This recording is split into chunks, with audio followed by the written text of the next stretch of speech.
الحمد لله رب العالمين والصلاة والسلام على آله وأصحابه الغر الميامين ومن تبعهم بإحسان إلى يوم الدين.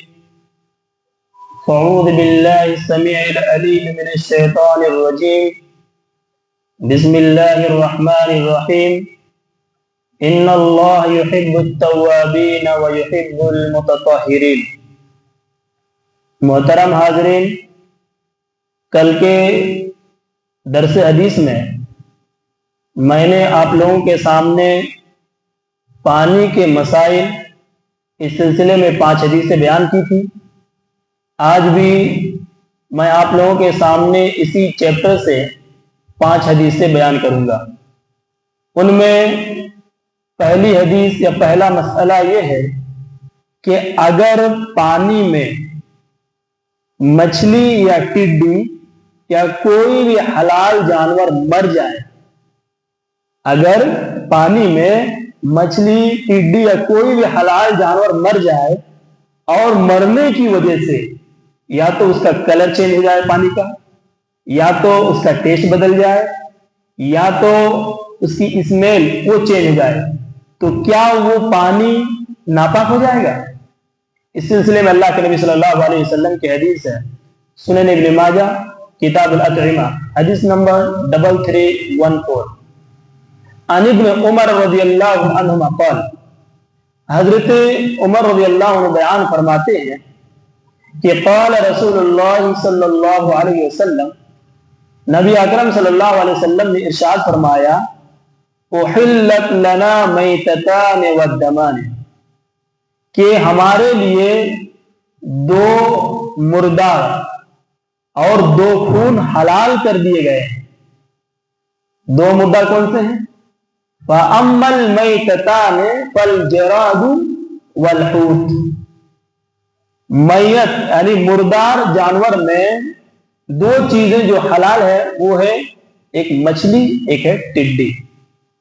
وَأَمَّا الدَّمَانِ، اور 2 خون جو حلال ہے وہ ہے، اللہ کے نبی فرماتے ہیں فَالطَّحَالُ وَالْكَبِدُ، یعنی کہ جگر اور تلی، یہ دونوں کیا ہیں؟ حلال ہیں. اس حدیث میں غور کیجئے کہ اللہ کے نبی صلی اللہ علیہ وسلم نے کیا فرمایا کہ یہ چیزیں کیا ہیں؟ حلال ہیں. تو اگر کوئی بھی حلال جانور، مچھلی ہو یا کوئی بھی چیز جو حلال ہے، اگر وہ پانی میں جو ہے مر جائے اور مرنے کی وجہ سے اگر اس کا کلر بھی چینج ہو جائے، اس کا ٹیسٹ بھی بدل جائے، یا اس کی اسمیل بھی چینج ہو جائے، پھر بھی وہ پانی پاک ہوگا. اس حدیث کا حکم کیا ہے؟ اس حدیث کے بارے میں علامہ البانی کہتے ہیں کہ ھذا حدیث صحیح، یہ حدیث بالکل صحیح ہے. اسی طرح دوسرا مسئلہ ہے کہ کیا جو ہے گندگی یا پیشاب کے اوپر پانی بہانے سے زمین پاک ہو جائے گی، یا اس کو زمین کھود کر اس کو گاڑا جائے گا؟ جیسے کہ یہ مسجد ہے، اگر کسی نے پیشاب کر دیا تو کیا اس پیشاب کے اوپر صرف پانی بہا دینے سے کافی ہے، یا اس کو کھودنا پڑے گا؟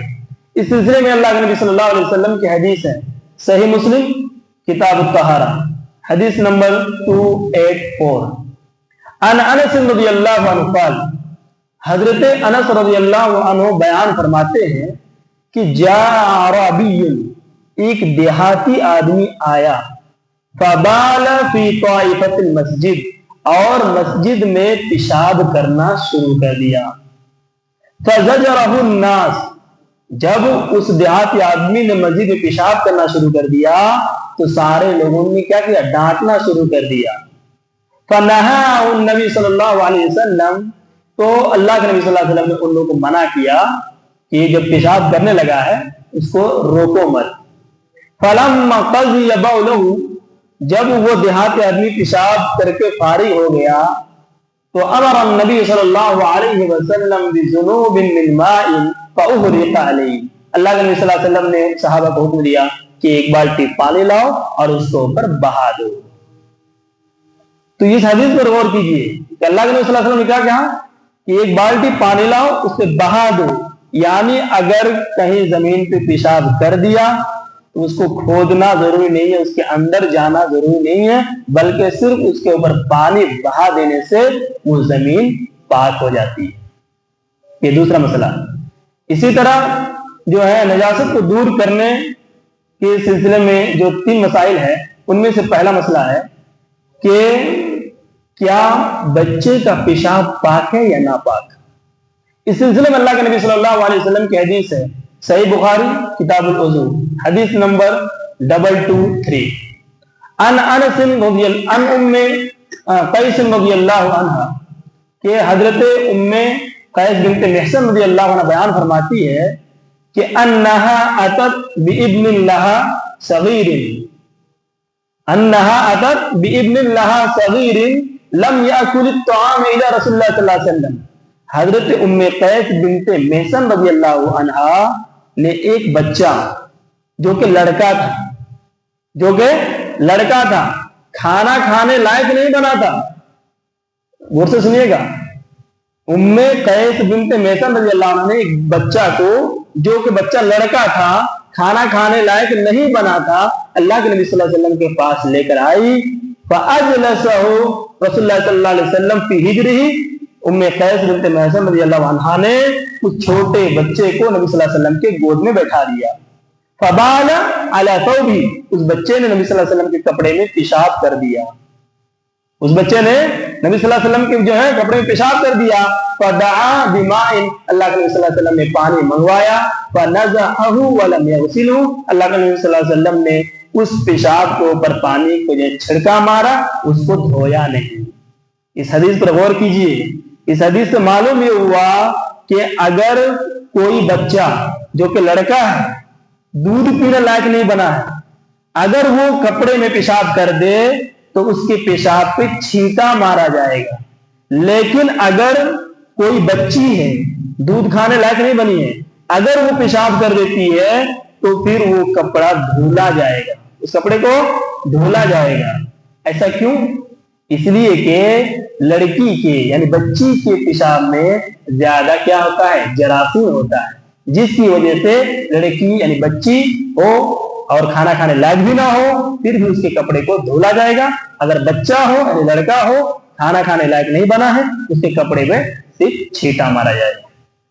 اسی طرح چوتھا مسئلہ ہے کہ کیا معقول اللحم جانور کا جو ہے پیشاب پاک ہے یا ناپاک، یعنی وہ جانور جس کا گوشت کھانا حلال ہے، کیا اس کا پیشاب پاک ہے یا ناپاک۔ اس سلسلے میں اللہ کے نبی صلی اللہ علیہ وسلم کی حدیث ہے، صحیح بخاری کتاب الوضو، صحیح بخاری کتاب الوضو حدیث نمبر 233، عن انس رضی اللہ عنہ قال، حضرت انس رضی اللہ عنہ بیان فرماتے ہیں کہ انہا قدم اناس من وکل من عقل او عرینت، کہ حضرت انس رضی اللہ عنہ بیان فرماتے ہیں کہ قبیلہ عقل یا عرینا کے کچھ لوگ مدینہ آئے، فاجتبعوا المدینہ، تو اس وقت مدینے کی آب و ہوا صحیح نہیں تھی۔